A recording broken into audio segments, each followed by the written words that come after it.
सात संगत जी, प्यार से कहना धन निरंकार जी।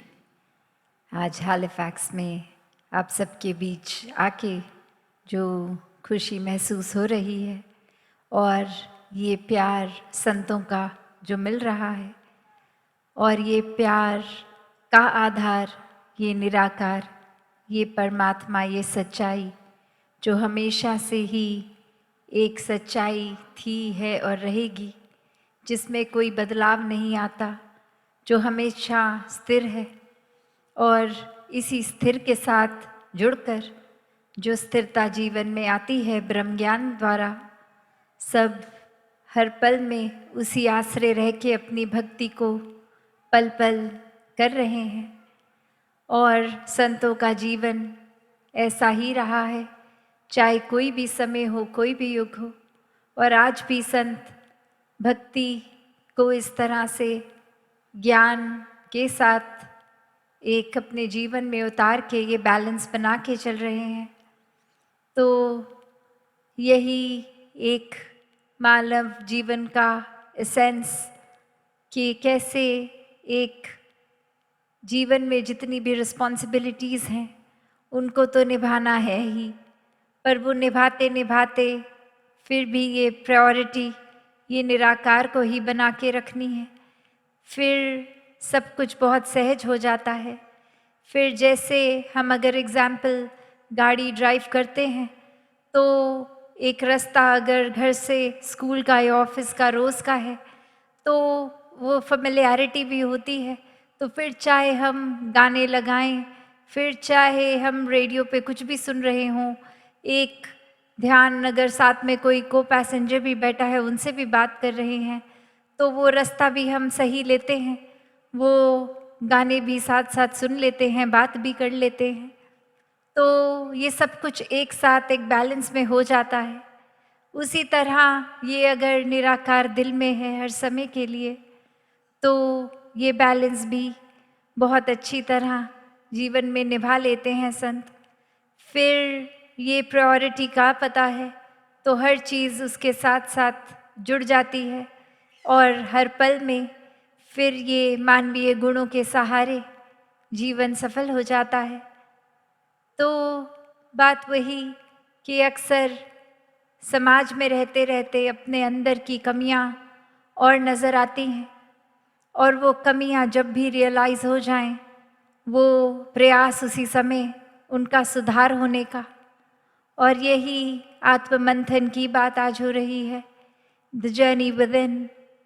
And we can all continue with this journey when we see ourselves in the mirror, not just the physical mirror or looking at our face in it, but seeing what's within us, the truth, the Almighty that resides in everybody. And the moment we see where our faults are, we should rectify them soonest. Just like an example, when if we are to board a train to a station, whichever destination that might be, and if we hop in and we realize that the station we were meant to be, the train is wrong, we've got on to the wrong train. So the most sensible thing then to do would be to get off at the next possible station so that the distance is quickly covered up, rather than carrying on sitting in that same train and ending up in a total opposite direction. And then if we get off at the last station, we would realize that now getting to the original station planned is added on a lot of time and distance. And this is where the awareness comes in. ये जो चेतनता की बात होती है ये उस समय की ही है कि अगर हमें इस उदाहरण में कहाँ जाना है, कहीं और ही चल पड़े तो सबसे पहले सबसे जल्द अगर उतर के अपने सही रास्ते पर पड़ जाएं तो वो समय की भी संभाल हो जाएगी। समय के साथ साथ वो एक उस तरह का भी भाव कि सिर्फ वो एक जगह से दूसरी जगह पहुंचने के तरीकों में अगर ये कितनी देर लग रही है या कितने जल्दी पहुंच पा रहे हैं, तो यहाँ पे जैसे चेतनता की रिक्वायरमेंट है, वैसे ही हर पल अपने जीवन में चेतनता की रिक्वायरमेंट है। और ये चेतनता, ये अवेयरनेस कैसे हर समय बस जाए, तो फिर वही आधार ये निराकार का, ब्रह्म ज्ञान का। क्योंकि संत हमेशा जितने भोले होते हैं अंदर से, उतने ही चेतन होते हैं। और यहाँ ये फ़र्क एक चालाकी की बात नहीं हो रही, चेतनता की हो रही है। ये अलर्टनेस, माइंडफुलनेस, ये पूरे दिल से हर समय being present in the moment की बात हो रही है कि कैसे हर पल उपस्थित होकर हर पल को जीना संतों की निशानी है। जहाँ इस पल में पूरी तरह अगर कुछ मिल रहा है, उसका सदुपयोग भी करते रहना है। और अगर निराकार की दी हुई वस्तु या इंसान निराकार ने ले भी लिया वापस, तो भी ये सहजता मेंटेन रहे, ये फिर उथल पुथल मन के ख्यालों के ना हो जाएं, ये एक मानसिक तनाव की ओर ना ये स्थिति हो जाए। तो इसीलिए ये सहज अवस्था, ये स्थिर अवस्था बहुत ही ज़रूरी संतों के जीवन में, ये बैलेंस बहुत ही ज़रूरी। तो एक और कहानी, जिस तरह एक एग्ज़ाम्पल हमने अक्सर ये सुना या पढ़ा होगा कि एक बार एक ऐसा फ्लाइट में हुआ कि सिंगापुर से लेके टोक्यो जानी थी वो फ्लाइट, और जो पायलट्स थे उनके जो कोऑर्डिनेट्स थे उसमें 1 डिग्री कुछ गलती हो गई, और उन्होंने वो जिस तरह फ्लाइट के कोऑर्डिनेट्स डाले और 1 डिग्री कहीं और डाल दिया।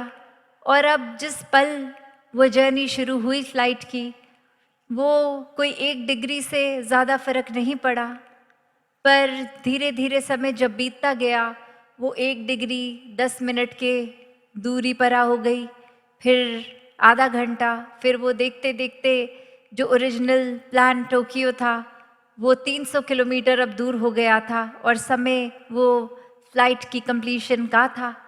और अब जब वो लैंड हुए पायलट्स, तो उन्होंने रियलाइज़ किया कि वो ओसाका में लैंड हो गए हैं टोक्यो की जगह। और ये फ़र्क कहाँ से शुरू हुआ? सिर्फ 1 डिग्री गलती हो गई जो कैलकुलेशन में। तो हम भी अक्सर अपने जीवन में देखें तो कैसे हम सोचते हैं कि कोई एक चीज़ ही तो आज हमारा मन में कोई नेगेटिविटी आ गई, कुछ एक हमने किसी की निंदा कर ली, कहीं किसी के लिए एक पल के लिए ही तो नफ़रत की, और फिर वो रिपीट पैटर्न अगले दिन भी अगर हम कर रहे हैं, तो अगर हम ये सोचते हैं कि सिर्फ ये 24 घंटों में कोई 1-2 मिनट हमने इंटेंशनली अगर कुछ नेगेटिविटी में इंडल्ज किया भी है, तो बस उतनी सी ही तो बात है, इतनी बड़ी क्या बात हो गई। पर धीरे धीरे ये समय हमारा बढ़ता ही रहेगा। वो मन जहाँ 1 मिनट किसी की निंदा में खुश है, वो अब 10 मिनट खुश होगा, आधा घंटा खुश होगा, फिर पूरे दिन में जितना भी समय है वो एक हम ऐसी चीज़ों पे ही ध्यान रखेंगे जो निराकार से हमें बहुत दूर करती जाएंगी। तो उसी तरह अगर हम इसके विपरीत भी देखें कि हम अगर एक पल के लिए हर दिन भी अगर एक एक कदम और बढ़ाते जाएंगे निराकार के साथ जुड़ाव की इस अवस्था की ओर, तो फिर कैसे वो समय भी जुड़ता जाएगा, वो और नज़दीक होते जाएंगे। तो भाव यही कि कैसे एक बात सिर्फ कुछ बेध्यानी की नहीं, कुछ एक सिर्फ एक ही बार तो कर रहे हैं। जैसे अक्सर हम नशे की भी बात करते हैं कि किसी अल्कोहलिक को भी अगर पहले एक नशे की सिप में ये तो नहीं पता होता कि जीवन में इतनी ज़्यादा एक फैमिली लाइफ, अपनी सेहत इतना ख़राब कर जाएंगे, और ये शुरुआत सिर्फ एक ही तो घूंट से हुई थी, एक ही तो बार सेवन किया था, और अब ये अवस्था। तो बात वही कि अक्सर ये बहुत ही हल्के में ले लेते हैं कि बस थोड़ी ही तो देर कुछ ख्याल ऐसे करे, चुगली करी, निंदा करी, एक बुराई की ओर बढ़े, पर वो फिर एक मैग्नेट की तरह खींचती ही जाती है अपनी ओर। तभी संत हमेशा ये सत्संग का माध्यम बताते हैं, सेवा सुमिरन का, कि अगर कुछ आया भी एक कोई नेगेटिव ख्याल, तो फिर एक नेगेटिव लूप में नहीं पड़ना और नीचे मन को नहीं गिरावट की ओर लेके जाना। ये मन वापस इस निराकार परमात्मा से अलाइन करना है। ये एक मन को वापस पॉजिटिवली चैनलाइज करना है। और ये बहुत सेल्फ रेगुलेटरी हो जाता है भक्तों में, कि एक कदम भी अगर कुछ विपरीत दिशा में गया, कि उसी समय परमात्मा का एहसास, ये निराकार के एक होने की अवस्था सामने आ जाती है मन के। और फिर अगर एक कदम गिरावट की ओर गया, तो दो एक अपने आप को उस गिराई अवस्था से उठाने में चले गए। और संत फिर सिर्फ अपने ऊपर तक ही नहीं, संत तो पूरे संसार के लिए हैं। ये सिर्फ अपने ही सुधार पे फोकस नहीं, हर एक के लिए उपस्थित रहते हैं। और वहीं ये सेवा भाव भी आता है कि एक जन्म तो चाहे कहीं भी हुआ, पर हम किस तरह पूरे समाज को, पूरे संसार को कंफर्ट पहुंचा सकें। ये एक अपने दिल को, जो अभी हमने श्रवण भी किया, ह्यूमिलिटी का भाव लेकर, विनम्रता से एक अपने दिल को उस तरह से समर्पित करते हुए फिर पूरे संसार के लिए ये सेवा का भाव रखते हैं। तो बात यही कि कभी भी संत हल्के में नहीं लेते कि चलो आज थके हैं तो सत्संग नहीं जाएंगे, आज कोई और बहाना तो कल कोई और लग जाएगा। ऐसे ही हम सेवा से, सत्संग से, सिमरन से दूर होते जाएंगे। तो निराकार को अगर याद रखना है, एक एहसास में बना के रखना है, तो फिर ये प्रयास अपना ही है। ये हर पल का आत्ममंथन है, सिर्फ कुछ स्पेसिफिक टाइम के लिए नहीं कि चलो पूरा दिन बिताया अब सोचते हैं। ये तो उस पल में ही आत्ममंथन होना चाहिए। जिस तरह एक अगर उंगली हमारी आग में लगती है, तो उसी टाइम वो रिफ्लेक्स हमारी हाथ को उस आग से बाहर ही खींचता है। तो वो उसी पल में करने वाली चीज़ है, ये कोई बाद के समय की बात नहीं है। तो अगर ये जर्नी हमारी आत्ममंथन की रहेगी, तो निराकार हर पल, हर स्थिति में छन कर वापस से उसी तरह एक उठकर, उभर कर मन में वापस विराजित।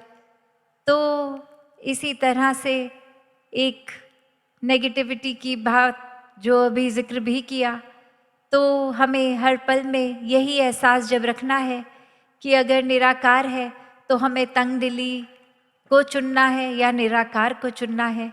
किसी ने कुछ कह दिया, वो पसंद नहीं आई बात उनकी, तो फिर मन में उनके लिए नफ़रत पैदा करनी है या फिर उनको बेनिफिट ऑफ द डाउट देना है कि किसी भी वजह से शायद आज परेशानी में कुछ बोल गए, हम तवज्जो ना दें उस बात को। तो ये करना भी हमारे हाथ में है। The choices that we make are controlled by us and what matters is what we choose। तो कैसे, किस चीज़ का चुनाव करना है, किस चीज़ को पकड़े रखना है, किस चीज़ को छोड़ना है। अक्सर वो उदाहरण एक रेत का, सैंड का भी आता है कि हम अगर उसको बहुत मुट्ठी में टाइट भी पकड़ते हैं, तो जब तक मुट्ठी खोलते हैं वो कहाँ से रास्ता बना के सरक गई वो समझ भी नहीं आता। और इसी तरह हम अक्सर अपनी आइडेंटिटीज़ को पकड़ के रखते हैं कि ये हमारा स्वभाव है, हम तो ऐसे ही करते हैं। ये परिवार के अगर कुछ चुनिंदा मेंबर्स हों, चाहे एक सोसाइटी एट लार्ज हो, हम अपनी आदतें बदलने के लिए तैयार ही नहीं होते, क्योंकि हमने ये इतने समय से बांध ली है बात कि हमारा स्वभाव तो ऐसा ही है, हम तो ऐसा ही करते हैं। कोई और ऑप्शन अगर आ भी रही है तो दिल एक सेकंड में इतना फ्लेक्सिबल नहीं होता कि उसको मान ले। तो रिज़ल्ट में क्या है, ये ग्रोथ ही नहीं होती हमारी। हम और गहराई में ना वो परिवार वालों के साथ अपना दिल मिला पाएंगे, ना समाज में, क्योंकि हमने खुद के तौर तरीकों को ही इतना पकड़ के रखा है। तो संतों का दिल तो मक्खन जैसे होता है, संत हृदय नवनीत समान, ये मक्खन की तरह इतना मुलायम, पिघलने की तरह, जो आँच अगर दूसरे को भी लगे तो खुद पिघल जाते हैं। हर एक की दर्द में खुद को उस जगह पर रख के देखते हैं। किस तरह ये आत्मा की पीड़ा भी जो हमेशा से रही, उसको भी दूर करने का प्रयास, और सामाजिक रूप से भी वो प्रयास सेवा रूप का रहा। तो बात यही कि इतनी फ्लेक्सिबिलिटी होती है हर एक संत में कि वो एक घास की समान, जहाँ एक हम्बल भी रहे, नीवे रह के वो हवा चले भी, तो उसमें अपना एक एंगल चेंज कर लेते हैं और फिर भी अपनी रूट से जुड़े रहते हैं। ना कि एक ऊंचे स्टिफ पेड़ की तरह कि जो अकड़ के है, और अब अगर आंधी चले तो वो पेड़ फिर टूट ही जाता है, क्योंकि अपने आप को फ्लेक्सिबल नहीं रखता। तो यहाँ संत ने अगर चुनाव वैसा ही किया कि एक विनम्रता को अपनाया, तो फिर वाकई ही वो अपनी रूट से जुड़े रहेंगे। और ये रूट्स हैं क्या? ये परमात्मा ही है। फिर अपने आप को नेविगेट करके इस निराकार पे ही आधारित करना है संतों ने। तो ऐसा ही जीवन हर एक के हिस्से आ सकता है कि ये जो अभी प्यार का भी जिक्र हुआ कि ये प्यार परमात्मा से करना तो है, पर पहले इस परमात्मा को जीवन में देखकर परमात्मा को फिर हर पल में शामिल करके उस तरह का प्यार, ना किसी डर से, ना किसी लालच से, सिर्फ प्यार की वजह से प्यार। ये ट्रांजैक्शनल लव नहीं, ये सेल्फलेस लव की बात है। ये एक जुड़ाव की बात है जो एक बिना किसी लालच के इस परमात्मा से है। तो ऐसा प्यार हर किसी के हिस्से आए, ऐसी भक्ति हर किसी के हिस्से आए। अपने आप को सेल्फ करेक्शन मोड पे रखना, हर कोई इतना फ्लेक्सिबल होकर, विनम्र होकर, एक हम्बलनेस अपनाते हुए, चेतनता को रखते हुए ब्रह्म ज्ञान के ऊपर जब जीवन जीते हैं, तो फिर ये ज्ञान कर्म का बैलेंस भी बन जाता है। तो दातार हर एक पे कृपा करे, हर कोई ऐसा जीवन जी सके। सत्संगत जी प्यार से कहना, धन्यवाद जी।